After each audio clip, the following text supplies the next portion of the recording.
Now let's talk about today's developments with our first guest, political strategist Alan Herman. Good evening to you, Alan. Welcome to the big story. Hi, Seth, Sean, and Pauline. Always happy to be at joining you at the big story. And look, I brought an earpiece, so I don't have to be keep on sticking my ear next to my phone, unlike last time. All right. Well, would you agree that this was, if we were playing a game of chess, VP Sara made a good move? Absolutely, it's one-upmanship. I mean, at the end of the day, politics is all about one-upmanship. In our business, we call this well, it's a double win in the sense that she was able to first put forth a very strong narrative anchor, which is I'm running for president, so that anything they do against me, beginning now, is politically driven, and they're only doing this to weaken my presidential bid. So that's the first one. That's a good narrative anchor. And second, she was able to hang a negative on her opponents and her critics. Again, with this one announcement, anything that her critics may throw against her will have that political tinge. But the reality is, was anybody surprised? I mean, I don't think anybody fell off their seats, or I don't think any chairs were rattled, plates were broken with this announcement. We were expecting it, but the timing was the big story here.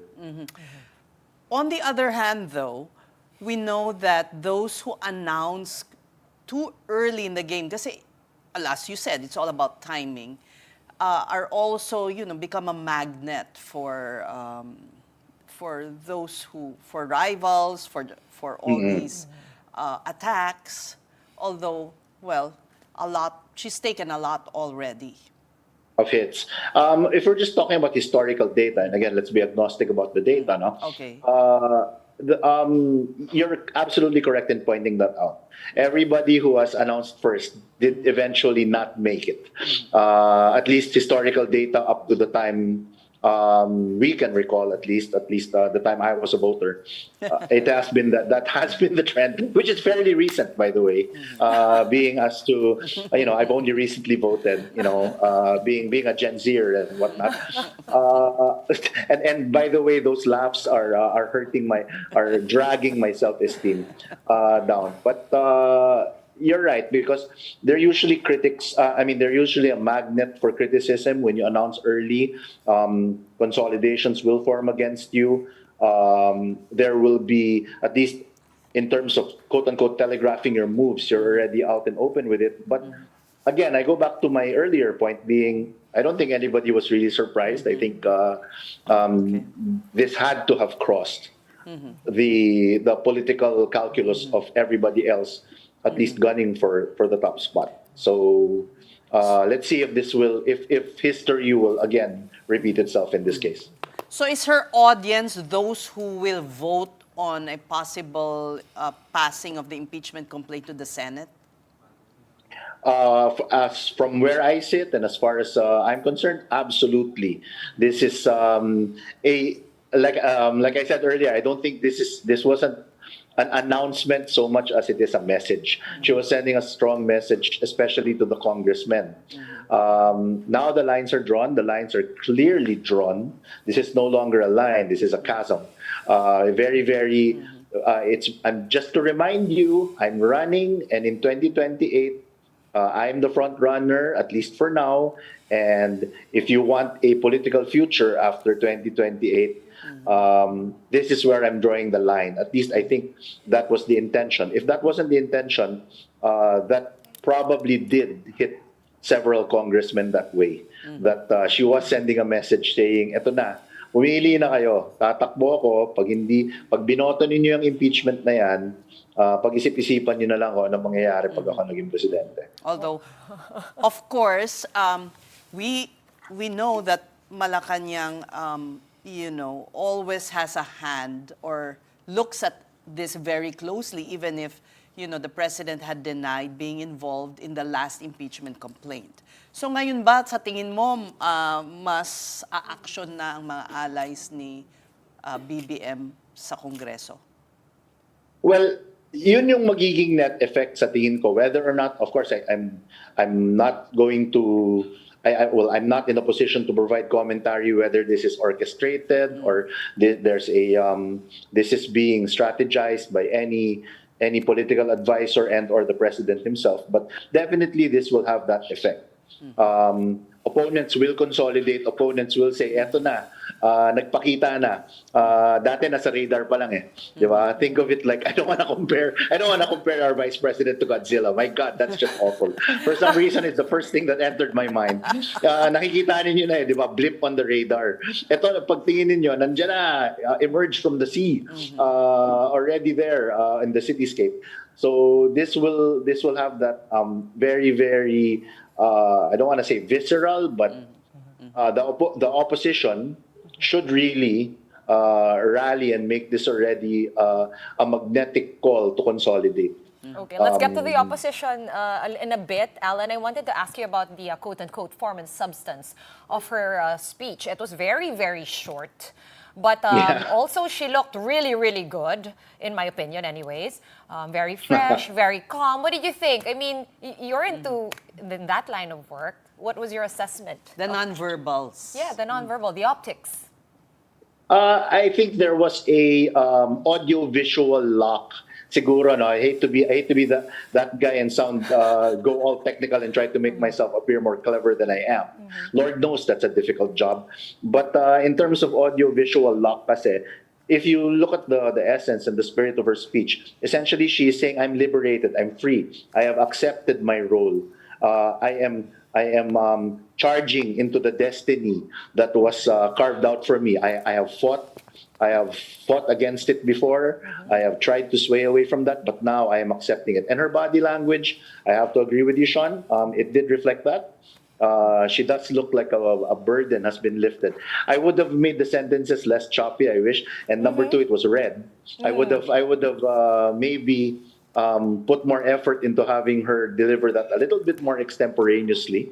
But otherwise, yeah, and it was a good speech. And I would have taken a couple of questions after. Because what happened was after she made the announcement, she just walked out, refused to answer any questions. I would have maybe taken one or two questions after that. To be fair to her though, Alan, I mean, Tagalog/Filipino is not her, Yes. It's not her lingua franca, di ba? Bisaya kasi siya. Yes. So I was thinking Bisaya siya. maybe she was trying to deliver in a Filipino, but that could be why she was halting, or do you think it was an effect? Well, I'm not sure what the actual split is, but I think, if I'm not mistaken, a lot of the speech was delivered in English. So yeah, I do believe that might play a factor, that she is Bisaya by upbringing. Siguro tama ka in the first language, and probably she didn't want to make mistakes. But again, I'm splitting hairs here. Yeah. If I were just to really nitpick, I would have pointed that out. But otherwise, I thought it was well delivered.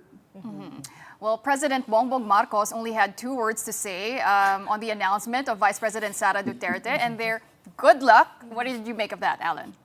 Good luck, bulaklak, sabi ni Presidente, di ba? Good luck, bulaklak. I mean, I like that. If I were advising him in any way, shape, or form, I would have probably said something more institutional, like every Filipino has the right to seek the presidency.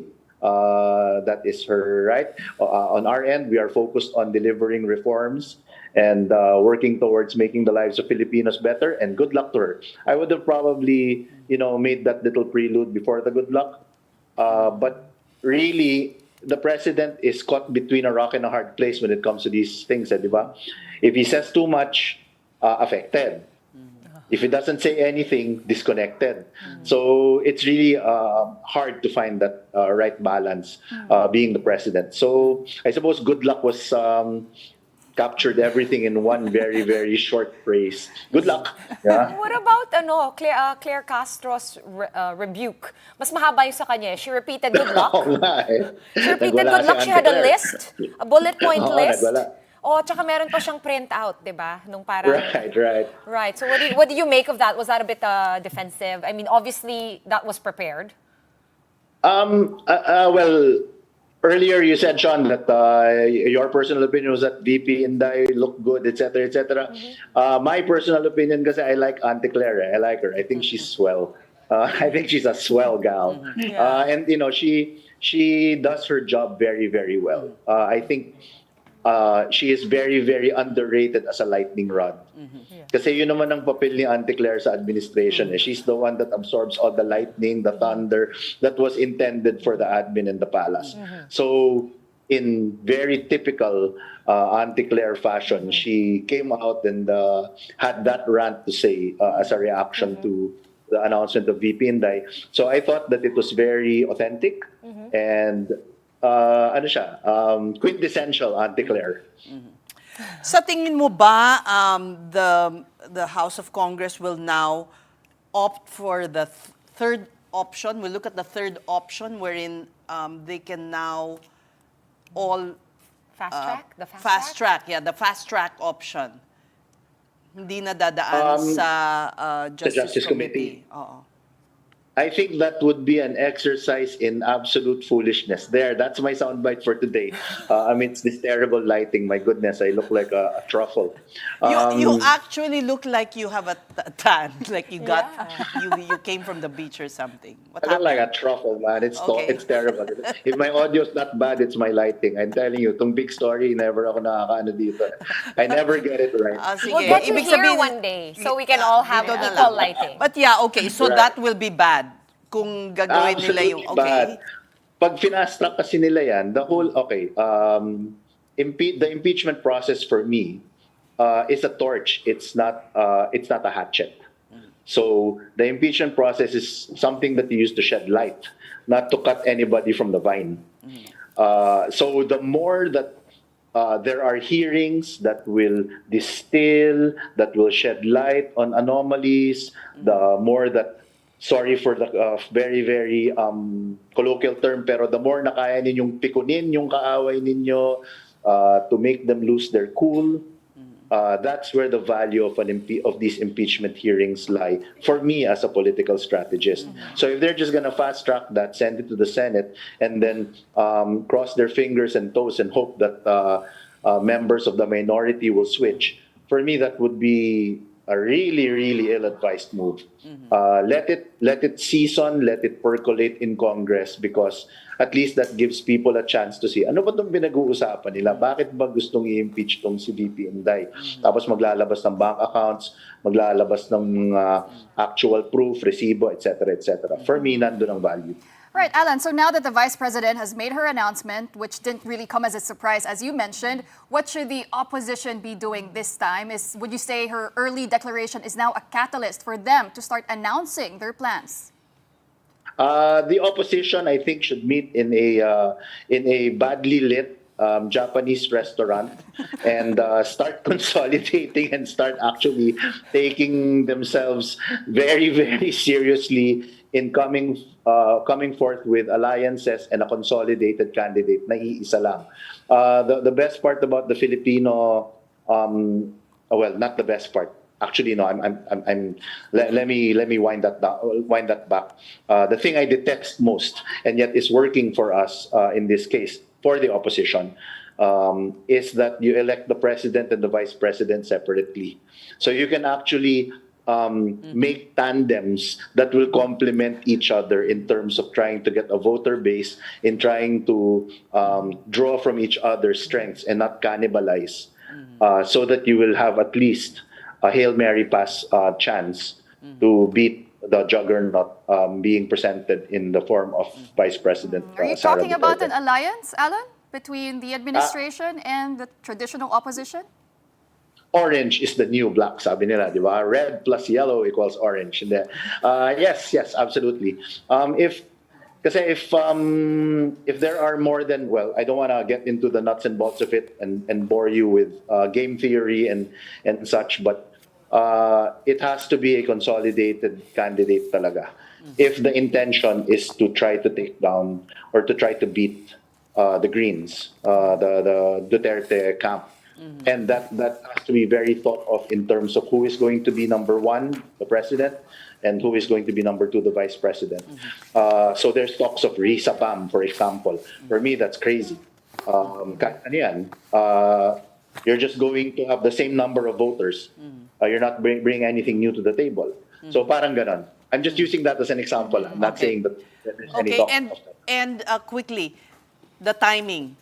Dapat before the end of the year. Is first quarter 2027 too late? I think, well, ideally sa amin, it's 18 months. No?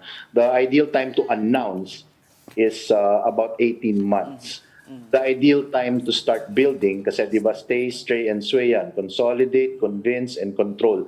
You should be going through that exercise ideally 5 months ago. Dapat ginagawa na yan ng mga magagaling na political strategists. Buti na lang wala akong kilalang magaling na political strategist. Okay, on that note, we thank you for joining us tonight. Punta ka na sa studio Thank you. next time so you can make use of our very good audio and lighting. Yeah. My goodness, you ladies are positively glowing, di ba? Ang gaganda ninyo, tapos here I am, di ba? The charcoal man. I mean, I swear. We thank political strategist Alan Herman.